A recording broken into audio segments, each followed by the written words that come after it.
एक घने और सुंदर जंगल में चिंटू नाम का एक छोटा सा खरगोश रहता था।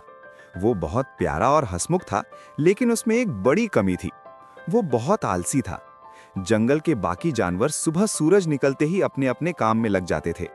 चींटियां दाने इकट्ठा करती, गिलहरी पेड़ों से मेवे जमा करती और चिड़िया अपने घोंसले को मजबूत बनाती।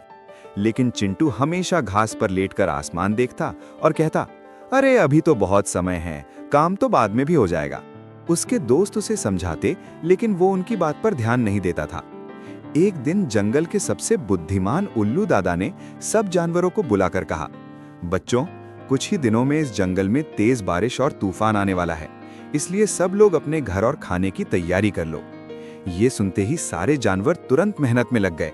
गिलहरी सोनू पेड़ों से मेवे इकट्ठा करने लगी, चींटियां लंबी लाइन बनाकर दाने अपने बिल में ले जाने लगीं और चिड़ियां अपने घोंसले को और मजबूत बनाने लगीं। लेकिन चिंटू ने ये सब देखकर भी कहा, इतनी जल्दी क्या है, बारिश आने में अभी बहुत दिन है, और वो फिर से सो गया। कुछ दिन बाद अचानक आसमान में काले बादल छा गए, तेज हवा चलने लगी और देखते ही देखते जोरदार बारिश शुरू हो गई। बिजली चमकने लगी और पूरा जंगल पानी से भरने लगा। सभी जानवर अपने अपने सुरक्षित घरों में छिप गए, क्योंकि उन्होंने पहले से तैयारी कर ली थी। लेकिन चिंटू के पास न कोई मजबूत घर था और न ही खाने का इंतजाम। वो बारिश में भीगता हुआ डर कर इधर उधर भागने लगा।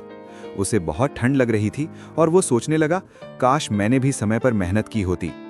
तभी उसकी दोस्त गिलहरी सोनू ने उसे देखा और जल्दी से अपने पेड़ के खोखले घर में बुला लिया। उसने चिंटू को सूखी जगह पर बैठाया और थोड़ा सा खाना भी दिया। चिंटू की आंखों में आंसू आ गए। उसने शर्मिंदा होकर कहा, सोनू, मैंने तुम्हारी और बाकी सबकी बात नहीं मानी, इसलिए आज मुझे इतनी परेशानी उठानी पड़ रही है। सोनू मुस्कुराकर बोली, गलती करना बुरा नहीं होता, लेकिन उससे सीख न लेना बुरा होता है। बारिश कई घंटों बाद रुकी और धीरे धीरे मौसम साफ हो गया। अगले दिन से चिंटू ने अपनी जिंदगी बदलने का फैसला किया।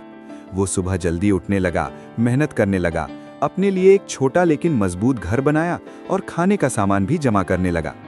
कुछ ही दिनों में वो भी जंगल के जिम्मेदार जानवरों में शामिल हो गया।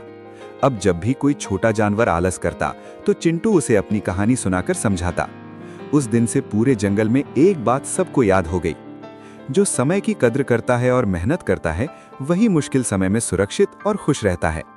ऐसे और वीडियो पाने के लिए लाइक, कमेंट, शेयर और सब्सक्राइब करें और हमारे साथ बने रहें।